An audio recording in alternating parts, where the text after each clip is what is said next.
जय सियावर रामचंद्र की जय। जय वीर हनुमान जी की जय। जय पवन पुत्र हनुमान जी की जय। जय गुरुवे नमः।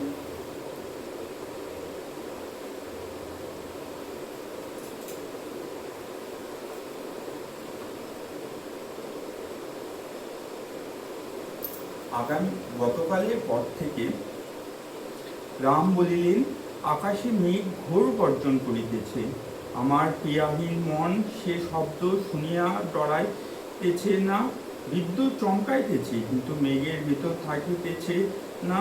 বিদ্যুতের অস্থিরতা যেন খালের প্রতি মতো স্বভাবতই অস্থির। মেঘ বর্ষণ করার সময় মাটির নিকট আসিতেছে। পণ্ডিতেরা যেমন বিদ্যা পাইলে অবনত নয়, মেঘও তেমনি জল ভরে নত নয়। বৃষ্টির বিন্দু আঘাত পাহাড় তেমনি করিয়া সহ্য করিতেছে। খালের বাক্য সাধু যেমন সহ্য করে। প্রত্যেকের উপমার ভিতর দিয়ে একটা তরল সুমিষ্ট অথচ উদার উপদেশের ধারা বইয়া গিয়েছে। কিষ্কিন্ধার বিভীষণের সহিত রামের সাক্ষাৎ হইল। বিভীষণ দেখা করিতে আসিয়াছিলেন। বিভীষণ রামের আশ্রয় লওয়ার জন্য চলিয়া আসিয়া সমুদ্রের এপার পৌঁছালে সুগ্রীবের অনুচরেরা তাহার সন্দেহ করিয়া ধরাইয়া ফেলে বন্দী করে। তারপর সুগ্রীব বলে, রঘুনাথ, রাবণের ভাই সাক্ষাৎ করিতে আসিয়াছে। রাক্ষসের মায়া জানা যায় না, উহারা ইচ্ছা মতো রূপ লয়। কেন আসিয়াছে কে জানে? দুষ্ট আমাদের গুপ্ত কথা জানিয়ে আসিয়াছে। আমার মনে হয় উহাকে বাঁধিয়া রাখাই ভালো।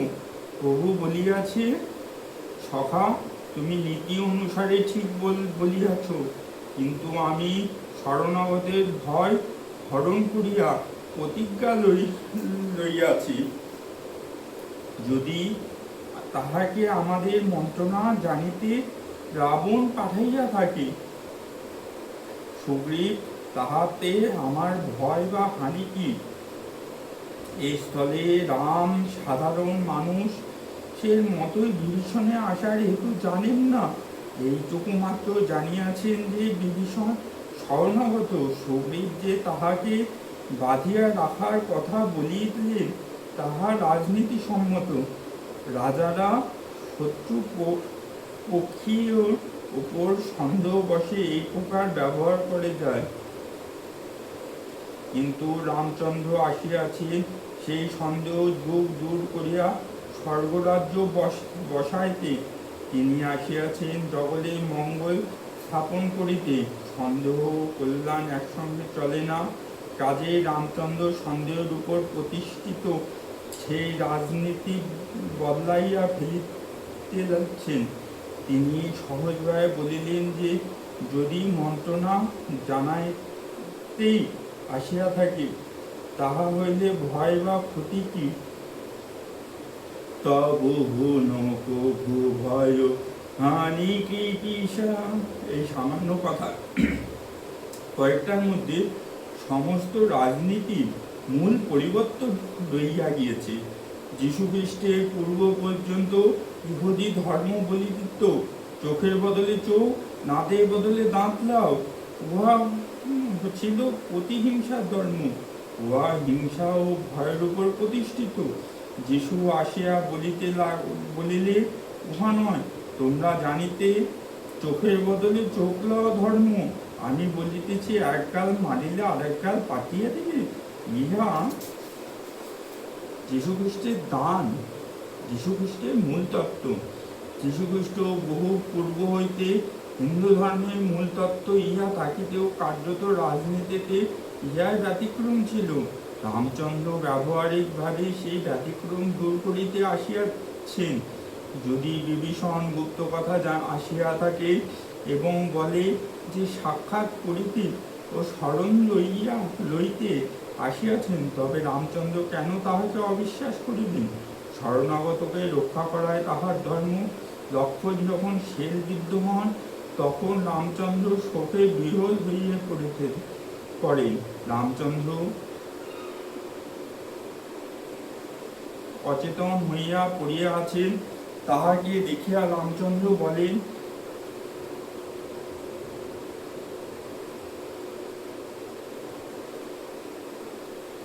বলিতেন, আমার জন্য বাপ মা ছড়িয়াছ, বনে আসিয়া শীতে গ্রীষ্মে বাতাসে দুঃখ সরিয়াছ। ভাই, তোমার সে অনুরাগ এখন কোথায় গেল? আমার ব্যাকুলতা শুনিয়া তুমি উঠিতেছ না। আমি জানিতাম না বনে আসিয়া তোমাকে হারাইব, তবে পিতার আজ্ঞা মানিতাম না। এভাবে শোক বিমোচন রাম নানা প্রকার শোক করিতে লাগিল। তাহার পদ্মচক্ষু হইতে জল পড়িতে লাগিল। উমা, রঘুরাজ রামচন্দ্র এক অদ্বিতীয় অখণ্ড। তিনি মানুষের গতি ও ভগবৎ বৎসল দেখাইতেছেন। রাম ও রাবণের যুদ্ধ যে একটি হৃদয় ক্ষেত্রের যুদ্ধ, সে কথা তুলসী অতি সুন্দরভাবে প্রকাশ করিতেছেন। রামের সহিত রাবণের মল্লযুদ্ধ আরম্ভ হইয়াছে। তখন রাবণ রথে চড়িয়াছেন, আর রঘুবর রথ নাই। প্রীতিবশত বিভীষণের মনে আশঙ্কা হইল। তিনি চরণ বন্দনা করিয়া প্রেমের সহিত বলিলেন, হে রাম, তোমার রথ নয়, পায়ে পাদুকা নয়, বলবান বীর রাবণকে কি করিয়া জিতিবে? কৃপা নিধান। রাম বলিলেন, হে সখা, যাহাতে জয় হইবে এমন রথ আনিয়াছি। সেই রথের চাকা শৌর্য বীর্য, তাহার ধ্বজা পতাকা ও সত্যশীল। এই রথ চাতুরী সারথি হইতেছে ঈশ্বর ভজন, ঢাল হইতেছে বিরতি ও তলোয়ার হইতেছে সন্তোষ, কুঠার হইতেছে দান, বুদ্ধি হইতেছে শের, ধনু হইতেছে বিজ্ঞান, নির্মম অচল মন হইতেছে নিয়ম, সংযম নিয়ম নানা প্রকার বান, ব্রাহ্মণ গুরুর পূজা অভেদ্য কবচ। ইহায় সমান বিজয়ের অন্য উপায় আর না সখা। এইরূপ রথ যাহার, তাহাকে জয় করার মতো শত্রু কোথাও নয়। ধীর বুদ্ধি শোনো সখা, যাহার এই প্রকার দৃঢ় রথ আছে, সেই মহা অজয়। সংসার দুঃখ শত্রু সে জয় করিতে পারে। রাবণ মরিল, মনের মধ্যে দুষ্টের মৃত্যু হওয়ার মনে রাম রাজ্য বসিল। আবার এদিকে রামচন্দ্র অযোধ্যায় ফিরিলে সেখানে যে রাম রাজ্য বসিল, আর হৃদয়ে রাম রাজ্যে জুড়ি হইল। রাম রাজ্যের স্বরূপ রাম রাজ্য বসিল। তিলক আনন্দিত হইল, সকল শোক গেল। কাহারও সহিত কেহ শত্রুতা করে নাই। রাম প্রতাপ ভেদ বুদ্ধি দূর করিয়া দিল। বর্ণাশ্রম অনুসারে সকল বেদের পথে থাকিয়া নিজ ধর্ম পালন করিতে লাগিল।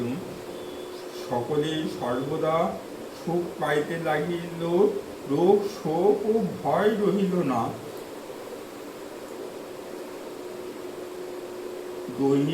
দৈবী ভৌতিক এ তিতাপ রামচন্দ্র কাহারও রহিল না। সকল পরস্পরের প্রতি ভালোবাসার সম্পর্ক রাখিল, সকলে বেদ অনুসারে ধর্ম পালন করিতে লাগিল। জগতের চার পাপ পুরা ধর্ম স্থাপিত হইল, স্বপ্নেও পাপ রহিল না। সকল নরনারী রাম ভক্তি রত হইল, সকলেই পরম গতির অধিকারী হইল। অকাল মৃত্যু রহিল না, সে ব্যথা কেউ পাইত না। সকলেই সুন্দর নিরোগ শরীর হইল, না রহিল দরিদ্র, না রহিল দীন দুঃখী, কেউ মূর্খ বা অলক্ষণে রহিল না। সকলেই নিরহংকার ধর্মরত হইল, সকল স্ত্রী পুরুষ মুনি হইল, সকল গুণজ্ঞ পণ্ডিত ও জ্ঞানী হইল। সকলের কৃতজ্ঞতা হইল, কেউ কপটতা করিয়া চাতুরতা করিবার রহিল না। হে গরুর শোনো, যমরা রামচন্দ্র বসিবে স্থাবর জঙ্গম সহিতে জগতে কাহারও কাল ধর্ম স্বভাব ত্রিগুণের জন্য যে সকল দুঃখ হয় তাহা রহিল না। সাধারণ রাজ্য রাজার ভেদ দণ্ড ইত্যাদি নীতি তারা রাজ্য পালন করিতে থাকে, কিন্তু উহার ভেতর হিংসা কপটতা রহিয়াছে। রাম রাজ্য বসিলে আর ভেদ দণ্ড নীতির দ্বারা রাজ্য চালাইবার আবশ্যক হইল না। রাজা রাজদণ্ড ত্যাগ করিলেন, ভেদ লোকের গায়ের জোরে শাসন করা বা শাস্তি দেওয়া উঠিয়া গেল। জেলখানা, বেদ, ফাঁসি, সুদ ইত্যাদি রহিল না। রাজা দণ্ড দেওয়া ত্যাগ করিয়া দণ্ড গেল কোথায়? রাজার হাতের দণ্ড লাঠি হইয়া দণ্ডী ও সন্ন্যাসীর হাতে গেল। বেদনীতি একে অন্যের ঝগড়া বাঁধাইয়া শাসন করবার নীতি উঠিয়া গেল। ভেদ তখন কোথায় গেল? ভেদ গেলে নর্তকের সমাজে সুর তালের জন্য ভেদ ব্যবহার হইতে লাগিল। সাধারণ রাজারা পরর রাজ্য জয় করিতে বাহির হন, কিন্তু রাম রাজ্যেও কোনো পরাজয় রহিল না। পরই কেউ রহিল না জয় করিবে, আর কাহাকে জয় করিবার কাজ রহিলে মাত্র নিজের মনকে। এই হইল রামচন্দ্র, এই রাম রাজ্যের প্রতিষ্ঠাতা। হৃদয় বাহিরে রাম রাজ্যের প্রতিষ্ঠার পর দেখাইয়ার জন্য রামায়ণ। রাম রাজার বর্ণনা রামচরিতের কথা চরমে পৌঁছিয়াছে। जय रामचंद्र की जय, जय जय सीताराम की जय, जय हनुमान जी की जय।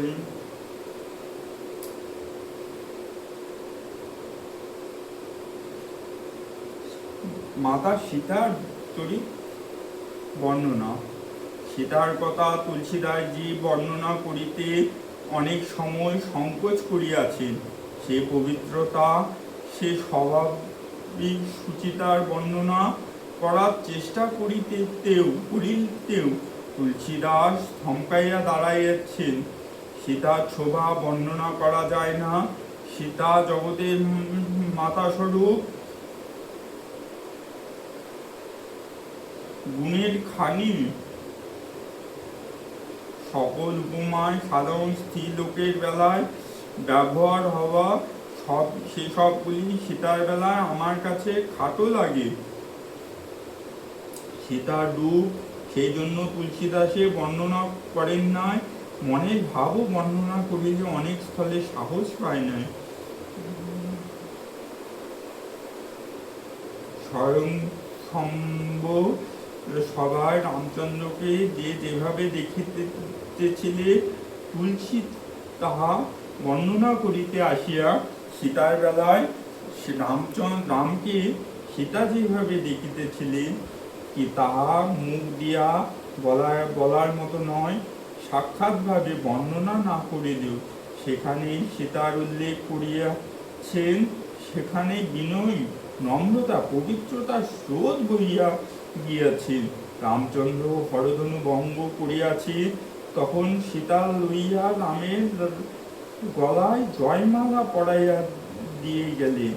কিন্তু রামের নিকট গিয়ে তাহার সৌন্দর্য দেখিয়া সীতা যেমন পটের ছবির মতো হইয়া দাঁড়াইয়া রহিলেন। চতুর সঙ্গী সীতার অবস্থা দেখিয়া তাহাকে বুঝিয়া বলিলেন যে ওই সুন্দর জয়মালা পরাইয়া দাও। সেই কথা শুনিয়া সীতা দুই হাত ধরিয়া মালা তুলিলেন, কিন্তু প্রেম বিবশ হইয়া পড়াইতে পারিলেন না। এই দৃশ্য দেখিয়া সখী কহিতে লাগিল, সীতা রামের গলায় জয়মাল্য পড়াইয়া দিলেন। তারপর রামচন্দ্রকে প্রণাম করিতে হন।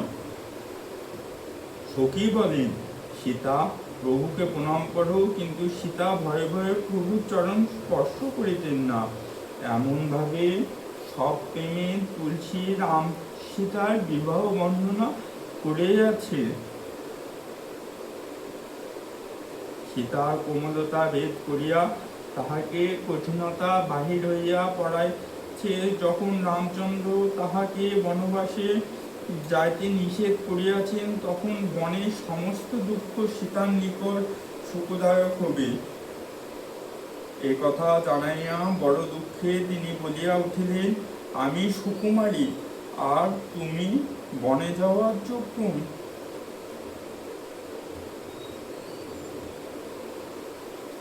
আর তোমার তপস্যা করা উচিত, আর আমার ভোগ।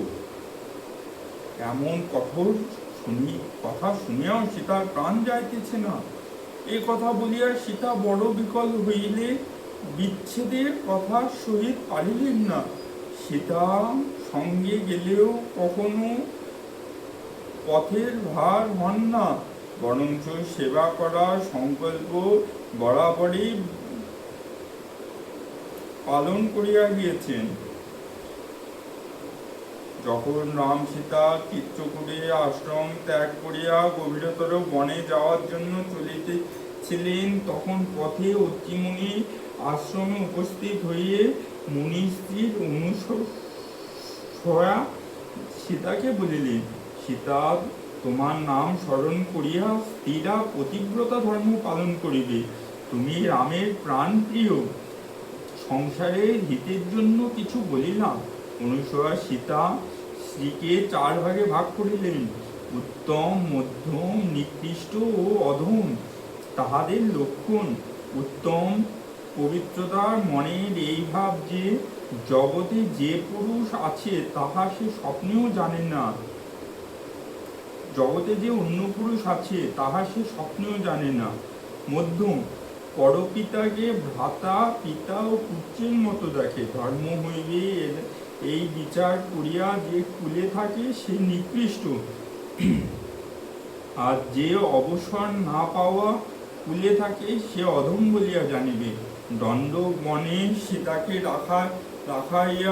রাখিয়া যখন রামচন্দ্র স্বর্ণমৃগা মরিয়া যাইবেন, তাহার কিছু পূর্বে বলিলেন, ব্রত পালনকারিণী সুশীলা, প্রিয় শোনো, আমি কিছু ললিত নরলীলা করিব। তুমি আগুনের মধ্যে বস করো, ততক্ষণ রাক্ষসাদি নাক করিতেছে। একথা বুঝাইয়া বলাতে সীতা প্রভুর চরণ হৃদয়ে রাখিয়া আগুনে প্রবেশ করিলেন। সীতা যেখানে নিজের মতো রূপ ও নিজের সুবিনীত প্রতিবিম্ব রাখাইয়া গেলেন, এই শ্লোক দুটিতে মর্ম আমি ধরিতে পারি না। ইহা সাধারণ মনে হয় এই যে রামচন্দ্র সীতাকে আগুনের মধ্যে লুকাইয়া ফেলিলেন, তাহার স্থানে রাখিলেন এক ছায়া সীতা, এবং পরে রাবণ বধ হইলে অগ্নি পরীক্ষাকালে আসল সীতা আগুন থেকে আবার বার হইলেন। কিন্তু পূর্বেই যদি সীতা আগুনে প্রবেশ করিয়া থাকে, তবে সীতা হরণের সীতা তাহার বিলাপ রামনাম লইয়া রাবণের হাতেও তাহার নির্ভয়ে থাকা ও পরে অগ্নি পরীক্ষা, এই সমস্ত নিরর্থক হয়। কবির কি গভীরতা উদ্দেশ্য আছে তাহা ধরিতে পারি নাই। সীতাই রাবণ অশোক বনে লইয়া গেলে রাবণকে যেভাবে তুচ্ছ করেন তাহা তাহারই যোগ্য। দুষ্ট, তুমি খালি ঘর হইতে আমাকে হরণ করিয়া আনিয়াছ। অধম, নির্লজ্জ,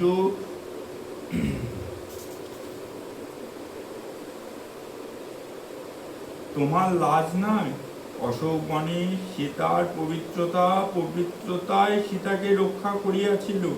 রাম নাম ছাড়া তাহার আর কোনো সম্বল ছিল না। যেভাবে রামচন্দ্র কপট হরিণে পেছনে ছুটিলেন, সেই দৃশ্য সীতার হৃদয়ে ডাকিয়া হরিমান জপ করিতেছিলেন। হনুমান অশোক বনে গিয়া দেখিলেন সীতার শরীর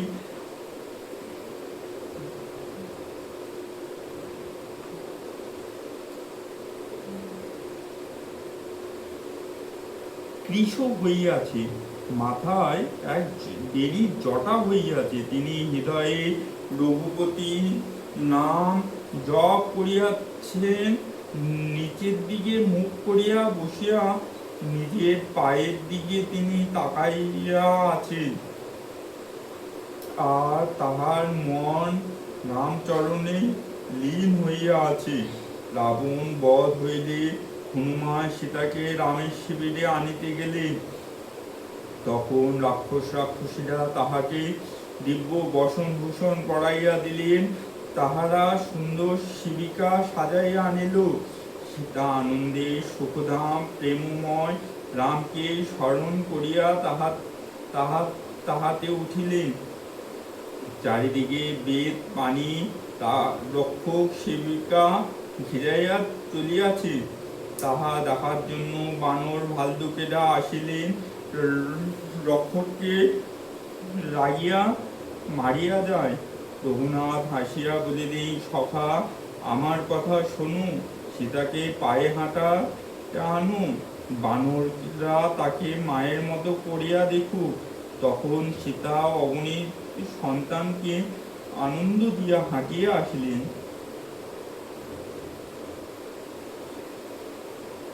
আসিয়া রাম তাহার কাছে অগ্নি পরীক্ষা দেওয়ার প্রস্তাব করিলেন। সীতা লক্ষ্মণকে আগুন প্রস্তুত করিয়া বলিলেন, যদি কায়মনো বাক্যে আমার হৃদয়ে রঘুনাথের প্রতি ভিন্ন আমার গতি নাই বলিয়া জানিয়া থাকি, তবে আগুন তুমি সকলের গতি জানো। তুমি আমার নিকট চন্দনের মতো হও। পবিত্রতা যিনি মূর্তি, তাহার নিকট তুমি বশ্যতা স্বীকার করে।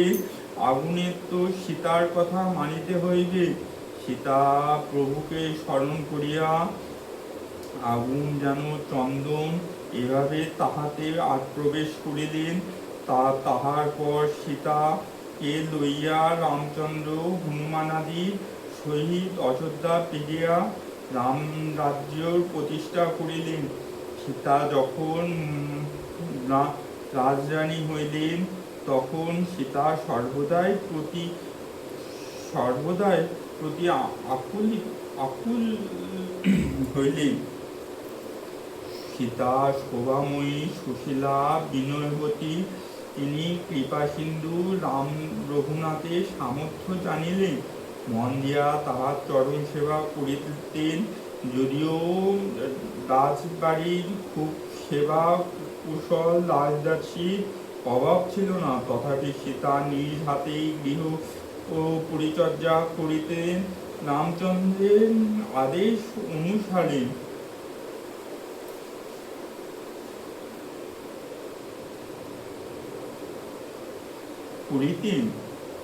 যাহাতে রামচন্দ্র সুখ হয়, সীতা তাহাই করিতেন। তিনি সেবাবিধি জানিতেন। তিনি কৌশলাদি শাশুড়ি তাহাদের গৃহে সেবা করিতেন।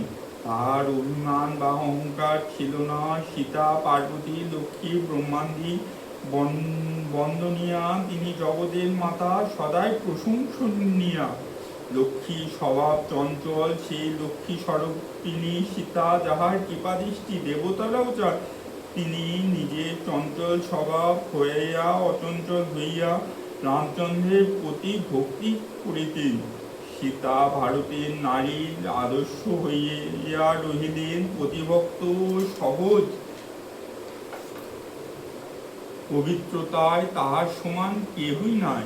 তাহার ছাড়া স্ত্রী ধর্মে নিজ হাতে যে গৃহ কার্য করিতে হয়, তাহাও তিনি নিজে আচরণ করে দেখাতে পারেন, দেখাইয়া দিয়া গিয়েছে। তাহার কিছু অভাব ছিল না। দাস দাসী তো কতই ছিল, তবু তিনি হাতের গৃহে ছোট বড় কাজ করিয়া সেই সমস্ত কাজকে মর্যাদা দিয়ে গিয়েছেন। তাহার প্রভাববশত আজও ভারতের নারী শুদ্ধ, পবিত্র, কর্মঠ আছে। পশ্চিমে বিলাসিতা ভোগের আক্রমণ ঠাকাইয়া রাখিয়াছে। রামায়ণে সীতার কথা খুব বেশি জায়গায় জোড়াইয়া নাই, কিন্তু তাহাকে অস্তিত্ব, মধুরতা, পবিত্রতা রামায়ণের সমস্ত কাহিনী ঘটনাকে নিবিড়ভাবে ঢাকিয়া রাখিয়াছে। রামের কথায় প্রত্যেক অঙ্গ সীতার প্রভাব, সীতার বিশ্বাস, সীতার সেবা, সীতার শীলতা মধুর পবিত্র করিয়া রাখিয়াছে। সীতা ভারতের আলো, জগতের আলো, তুলসীর হৃদয়ে সীতার আলো উজ্জ্বল হইয়া রয়েছেন।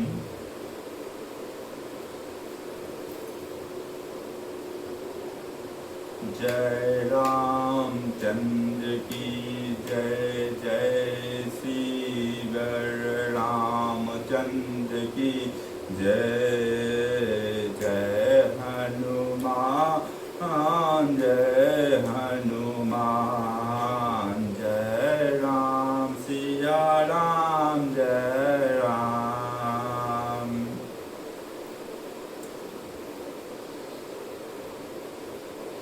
লক্ষণ চরিত্র।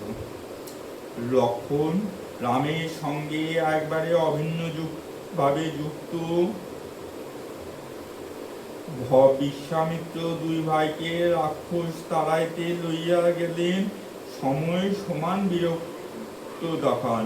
তারপর লক্ষণের সহিত স্বয়ংবর সভায় আমাদের পরিচিত হন। লক্ষণ জানিয়াছেন যে রামচন্দ্র বিশ্বপিতা, সমর্থ, সকল কর্মকুশল। এই বিশ্বাস লক্ষণের কাজের পথ সোজা হইয়াছে। কোথাও কিছু আটকাইয়া নাই। রাজা ধনুক ভাঙিতে না পারিয়া জনককে খেদে লক্ষণ যে উত্তর দেন তাহা পূর্বে বলিয়াছি। সে তেজপূর্ণ উত্তরের মধ্যে রাম প্রতি নির্ভর ভাব ফুটিয়া উঠিয়েছে। তাহার নিজের শক্তি বড়াই করার কিছু নাই। রাম আজ্ঞা দিলে তিনি সবই করিতে পারেন। তোমার আজ্ঞা পাইলে খেলার গুলির মতো ব্রহ্মাণ্ড উঠিতে পারে ও কাঁচের পাত্রের মতো ভাঙ্গিয়া ফেলিতে পারে। মেরু পর্বতকে মূলামত ন্যায় ভাঙ্গিতে পারে। সে সমস্তই এ ভগবান রাম। যখন তোমার মহিমা করা যায় তখন আর এই পুরনো ধনুকটার কথা কি?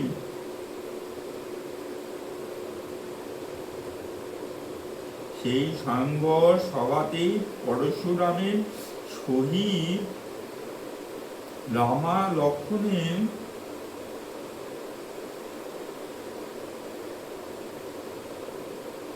কথা কাটাকাটি হয়। পরশুরাম রাগিয়া অস্থির যে হরধনু ভাঙ্গিয়াছে তাহাকে তিনি সাজা দেবেন। লক্ষণ আগুন হইয়া বলিলেন, মুনি অত রাগ করো কেন? এটা পুরানো ধনু ভাঙ্গিয়াছে, সেই জন্য অত রাগের প্রয়োজন কি? কিন্তু সে কথা কে শুনে পরশুরাম বড়ই দুর্বাক্য বলিতে লাগিলেন। লক্ষণ বলিলেন কিছু, কিন্তু তাহাতে মুনি আরো চটিয়া লক্ষণকে কাটিতে যান। কিন্তু ছেলে মানুষ বলিয়া না কাটিয়া বিশ্বামিত্র বলেন, এই ছেলেটি বুঝাইয়া দাও আমি কে। কিন্তু ইতিপূর্ব পরশুরাম নিজেই তাহার বীরত্বের কথা খুব জোরে জাহির করিয়াছে। সেই জন্য লক্ষণ শ্লেষ করিয়া বলিলেন, মুনি আর তেলে বেগুনে জ্বলিয়া উঠিলে লক্ষণের শ্লেষ তাহার অসহ্য হইয়াছে। রাগে তিনি কাঁপিতে লাগিলেন। রামচন্দ্র বলিলেন, মুনি রাগ করিবেন না। দুধ মূলো ছোট ছেলে আপনাকে চিনে নেন। পরশুরাম আরো রাগিয়া গেলেন, বলিলেন, ওর শরীরে গৌরব, কিন্তু মনটা কাল। ও দুধমুখ ছেলে নয়, ওর মুখ বিষে ভরা। পরশুরাম রাগে কাঁপিয়াতেছেন। এ মারেন? ও তো সেই মারেন। তখনও রাবণ তখনও লক্ষ্য না আছে ভয়, না আছে রাগ, কিন্তু তবুও তামাশা করিতে লাগিলেন। লক্ষ্মণ হাসিয়া বলিলেন, মুনি, ক্রোধ হইতে পাপের মূল। এই ক্রোধের বশে লোক অনুচিত কাজ করে ও বিশ্ব প্রতিকূল হয়। হে মুনি, আমি তোমার অনুচর, রাগ ছড়াইয়া এখন আমার উপর দয়া করো। রাগ করিলে তো ভাঙ্গা ধনুক জুড়াবে না, দাঁড়াইয়া দাঁড়াইয়া পায়ে ব্যথা হইয়া থাকিবে। এবার উপবেশন করো। মুনি আরো চলাইতে লাগিলেন। লক্ষ্মণের একটা শ্লেষের কথা মুনিকে বাণের মতো বিদিতেছিল। উত্তর জাগাইতেছে না, তিনি কেবল নিজেকে দর্প করিতেছিলেন। মরার ভয় দেখাইতেছ। মুনি বড় দুরবস্থা হইল। তিনি রাগে হীনবল হইয়া গেলেন। মারিব মারিব করিয়া থমকাইয়াছিলেন, কিন্তু রাগে শরীর হইতে মারার শক্তি চলিয়া গেল। মুনি খেদ করিয়া বলিয়া উঠিলেন, মারিবার জন্য হাত উঠিতেছে না। আমার এই নিপঘাতী কুঠার আজ মারিয়া কুণ্ঠিত হইয়াছে। বিধে আমার প্রতি বাম হইলেন, আমার স্বভাব বদলাইয়া দিলেন। আমার হৃদয়ে এই বালকের জন্য কৃপার ভাব কোথা থেকে আসিল? লক্ষণে অমোঘ নির্ভীকতা ও সহজ চাটুলতা এই কথাবাক্যে সুন্দর প্রকাশ হইয়া পড়াইয়াছে। লক্ষণের অপর সহিত কথা পটু হইলেও রামের নিকট বেশি কথা বলার সাহস তাহার নাই। যখন রাম বনে যাইবেন ঠিক হইয়া সীতাও সে যাওয়ার অনুমতি লইয়াছে, তখন লক্ষণ যাইতে চাইলেও রাম বলিলেন যে লক্ষণের থাকা উচিত ও ধর্মসঙ্গত, কারণ লোক বিকল রাজরানী মলিন হইয়া আছেন। লক্ষণের প্রতি উত্তর সানুনয়ে যে কথা জানাইলে তাহার যুক্তি নাই, কেবল প্রেম আছে। হে দীনবন্ধু অন্তর্যামী, তুমি আমার একমাত্র প্রভু। ধর্মনীতি উপদেশ তাহার দরকার কি কীর্তি, সম্পদ ও সুগতি চায়, কিন্তু যে জন কায়মনোবাক্যে তোমার চরণে রত, হে কৃপাসিন্ধু, তাহাকে কি ত্যাগ করিবেন? রামের নিকট হইতে লক্ষণে যাওয়ার অনুমতি পাইলেন, কিন্তু আবার মায়ের অনুমতি লইতে হন। মা লক্ষণের নিকট ঘটনা শুনিয়া শোক ব্যাকুল হইলেন। লক্ষণ ভয়ে ভীত হইল। লক্ষণ দেখিলেন আজ অনর্থ হইবে ও স্নেহবশে মা অকাজ করিবেন। কিন্তু লক্ষণের সৌভাগ্য যে সুমিত্রা সকল কথা শুনাইয়া নিজেই বলিলেন, পুত্র, সীতা তোমার মা আর রামই তোমার সর্বপ্রকার স্নেহময় পিতা। যেখানে সূর্যের উদয় যেমন তেমন দিন, তেমনি রাম যেখানে অযোধ্যা। যদি সীতা রামই বনে যায়, তবে অযোধ্যা তোমার কিছু কাজ নাই। লক্ষণের সঙ্গে চলিলে রাম সীতাকে রক্ষা করা তাহার প্রধান কাজ। দিনের সঙ্গে সঙ্গে থাকিলেন, রাতে পাহারা দিলেন। এই সেবা 14 বছর সামনে লক্ষণ করিয়া গিয়েছেন। প্রথম রাতে সিংহের পুরে যখন রাম সীতা গাছতলায় পাতায় বিছানায় শুইয়ালেন, তখন লক্ষণ কিছু দূরে বাণ সরসজ্জা সাজাইয়া বীরাসনে বসিয়া জড়িতে লাগিলেন। যখন সীতা কাছে নাই, তখন সে লক্ষণ আরো নিবিড় রামচন্দ্রের সঙ্গ দিতে লাগিলেন।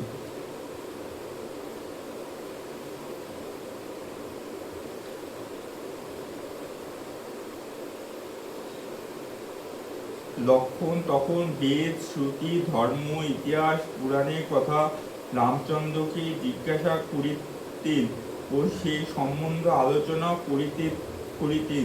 সীতার বিরহ ব্যথায় যতটা রামকে স্বস্তি দেওয়া সম্ভব এরূপে তিনি তাহা দিতে লাগিলেন। প্রতিজ্ঞা অনুসারে রাম নগরে যাওয়ার ত্যাগ করিয়াছিলেন। দুবার একবার বালির বধের পর সুগ্রীবকে রাজ্য দেওয়ার সময়, আর একবার বিভীষণকে লঙ্কায় রাজপথে অভিষিক্ত করার সময় নগরে যাওয়ার প্রয়োজন হয়। দুইবার লক্ষণের দ্বারা সেই কাজ করানো হয়। লক্ষণ কেবল যে এই মধুর কর্তব্য পালন করিয়া নিষ্কৃতি পাইতেছেন তাহা নয়। যখন সীতার অগ্নি পরীক্ষা হবে, তখন সীতাই লক্ষণকে বলিলেন, লক্ষণ, তুমি ধর্মের সখী হও, শীঘ্রই আগুন জ্বালাও।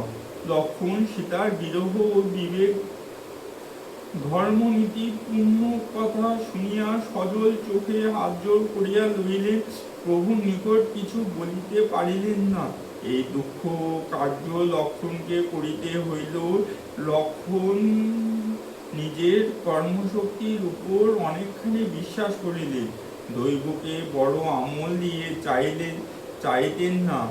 যখন সমুদ্র পার হবার পর কথা লইয়া পরামর্শ হইতেছিল, তখন বিভীষণ বলিলেন, প্রভু, তুমি বান দিয়া সমুদ্র শুকাইয়া ফেলিতে পারো, কিন্তু তাহার পূর্বেই সমুদ্রকে একবার স্তুতি করিয়া দেখো।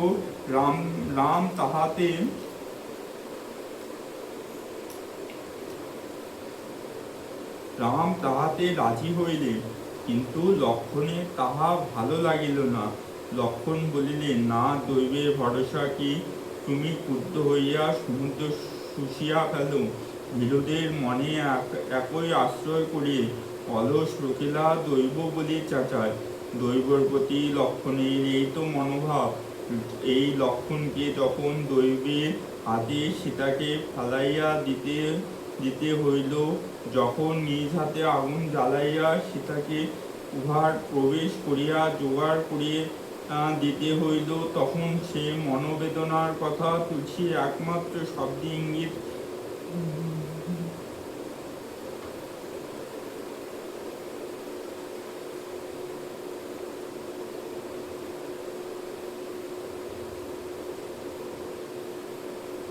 লক্ষণ সজল নয়নে জোড়হাত করিয়া শুনিলেন। প্রভু কিছু বলিলে সাহস পাইলেন না, এবং দেখি রামচন্দ্র রামের কচি দেখাইয়া সীতার প্রবেশের জন্য আগুন করিয়া ছুটিলেন। লক্ষণ নিজের ইচ্ছা আকাঙ্ক্ষা সম্পূর্ণ রামের অধীন করিয়া রাম সেবা করিতে গিয়েছেন।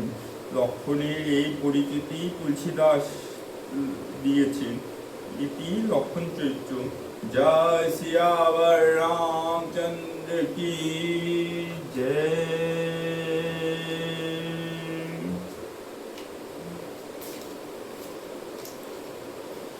বন্ধুগণ, আজকে এই পর্যন্ত। এই পরের দিন আবার হবে। আপনারা please like, share and comment করবেন, খুব ভালো হয়। আপনাদেরকে আজকে দুটো ছবি দেখাচ্ছি।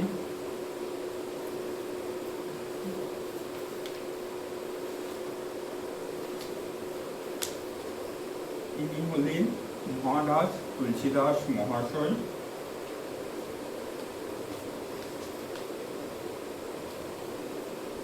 প্রভু শ্রীরাম ও রামের পদচিহ্ন।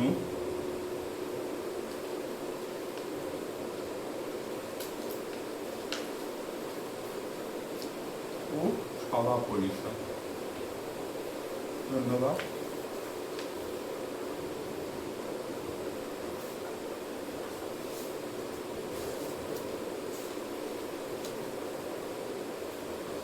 जय रामचंद्र की जय, जय सियावर रामचंद्र की जय, जय हनुमान।